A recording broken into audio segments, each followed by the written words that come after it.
Hari itu aku dan adikku Adel menginap di rumah tanteku di sekitaran daerah Kopo.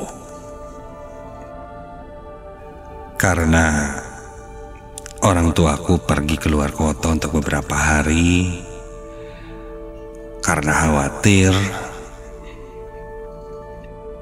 aku dan adikku pun diminta untuk menginap saja di rumah tanteku. Kami biasa menyebut tante dengan sebutan Ua Mia. Ya, Ua Mia seorang janda dan anaknya sudah bekerja di luar kota. Ua tinggal sendirian.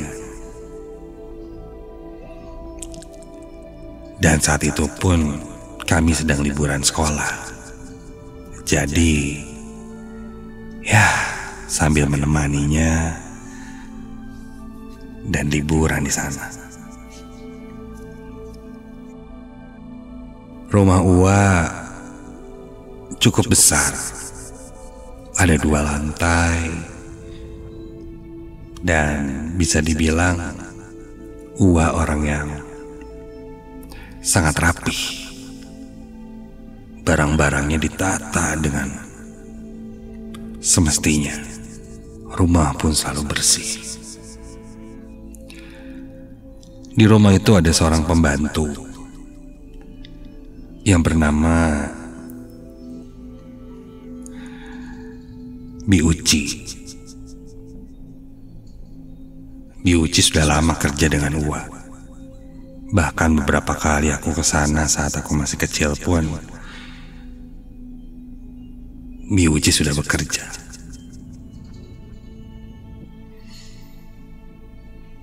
Singkat cerita, kami bermalam di sana. Ruangan kamar di rumahnya Ua cukup banyak, tapi kebanyakan kosong. Biasanya ketika lebaran, rumah ini baru ramai. Selebihnya sepi.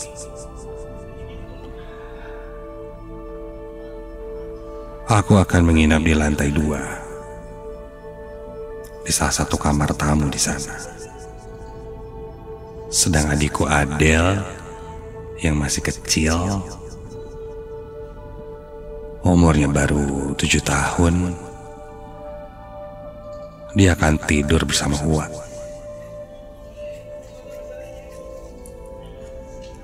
Awalnya kupikir ini akan menyenangkan. Namun,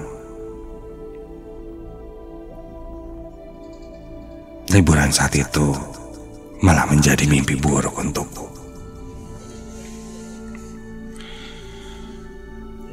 Malam hari itu, aku tidak bisa tidur. Entah kenapa. Rasanya kamarnya panas, gerah. Padahal AC sudah dinyalakan. Jika digambarkan, kamar ini cukup besar. Kurang lebih ruangan 6 kali 6 meter. Namun nampak kosong karena hanya ada tempat tidur, lemari, meja, kursi, dan pencahayaan yang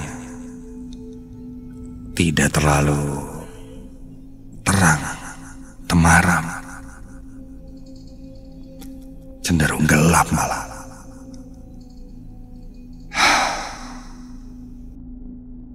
Karena aku tak bisa tidur, aku pun coba keluar dari kamar menuju ke lantai bawah, ke ruang tengah untuk menonton TV. Kubuka pintu. Lantai 2 terlihat gelap. Lampunya dimatikan.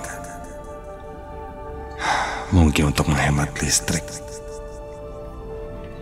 Aku berjalan perlahan menuju tangga. Dan dari samping kiri, aku aku mendengar suara ada orang yang menyapu. Aku menengoknya. Karena gelap, kulihat memang ada orang yang sedang menyapu di sana. Dari posturnya sudah terlihat itu Bi Uci. Bi, mestinya nyapu malam-malam, Bi. Udah mau jam 12 malam ini. Bi Uci hanya mengangguk. Saya ke bawah ya, Bi.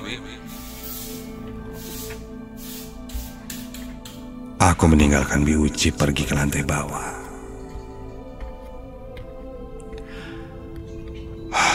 Di ruang tengah pun sepi. Sepertinya Uwa dan adikku sudah tidur. Bosan.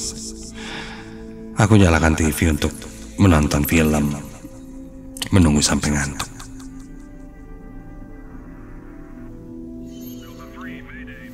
Memilih film, lalu aku pun menontonnya sendirian.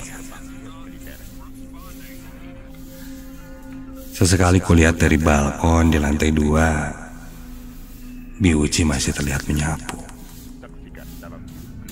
Pantesan rumahnya bersih banget. Sampai tengah malam aja dibersihin. Begitu pikirku. Suara sapuan di lantai masih terdengar.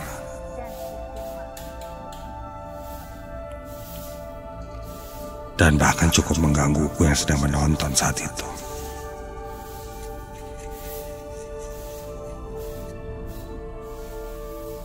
Bi Uci,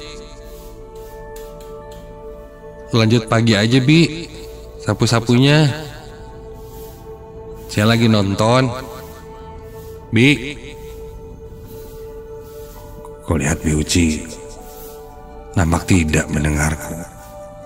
Karena mungkin sudah tua kali ya. Jadi pendengarannya agak kurang. Aku pun sedikit berteriak memanggil Bi Uci. Bi Uci, Bi. Dan tiba-tiba ada yang menepukku dari belakang. Dan ketika aku berbalik, Bi Uci, loh, Bibi kok di bawah? Terus yang di... Ketika aku lihat lagi di atas, tidak ada orang di sana. Bi Uci bilang dia lagi di kamar. Dan mendengar aku memanggilnya, dia lalu ke depan dan sekarang berdiri di hadapanku. Dia bertanya kenapa. Saat itu aku tak bisa menjawab apa-apa. Aku melihat Bi Uci tadi di atas sedang menyapu, tapi kenapa dia datang dari kamar? Enggak apa-apa, Bi. Bi Uci bisa temenin saya nggak di sini sebentar? Bi Uci mengangguk. Dia lalu duduk di karpet sedang aku menonton. Perasaanku campur aduk saat itu. Berarti yang aku lihat di atas itu hantu.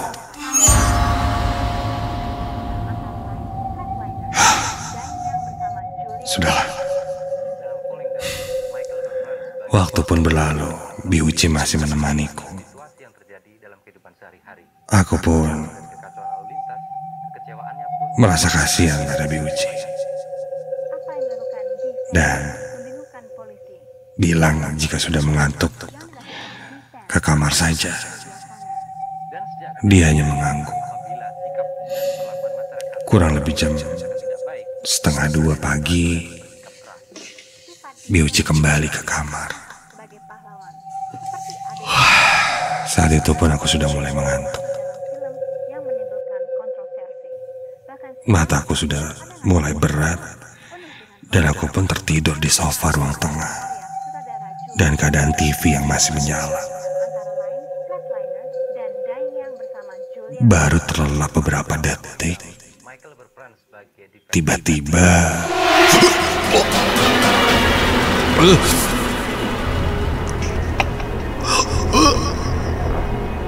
aku merasakan dadaku sesak,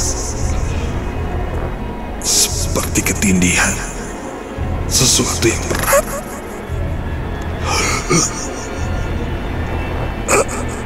Astaga. Dan aku coba buka mataku. Dan ketika aku buka mata,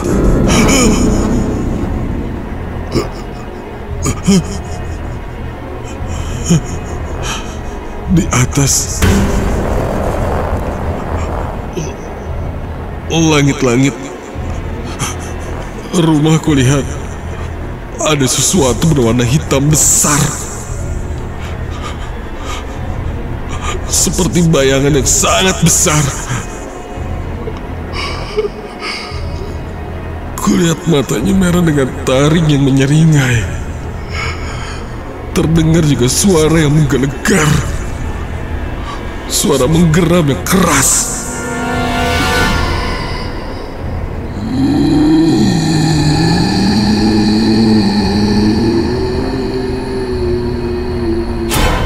Sosok itu tinggi, besar, dan rasanya seperti ada sesuatu dari tubuhnya yang menimpaku hingga aku tak bisa bernafas. Aku terus berdoa dalam hati.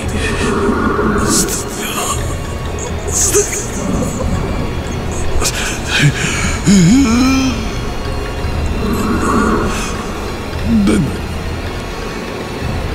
terlihat kali ini ketika aku buka mataku, menjulur lidahnya yang panjang dari sosok besar itu. Dan lidahnya yang panjang itu terus menjulur keluar dan menjilat wajahku.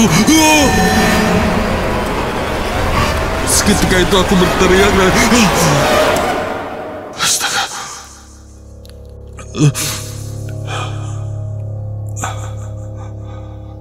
Aku terbangun. Dan ketika aku terbangun, ku dengar azan subuh berkumandang.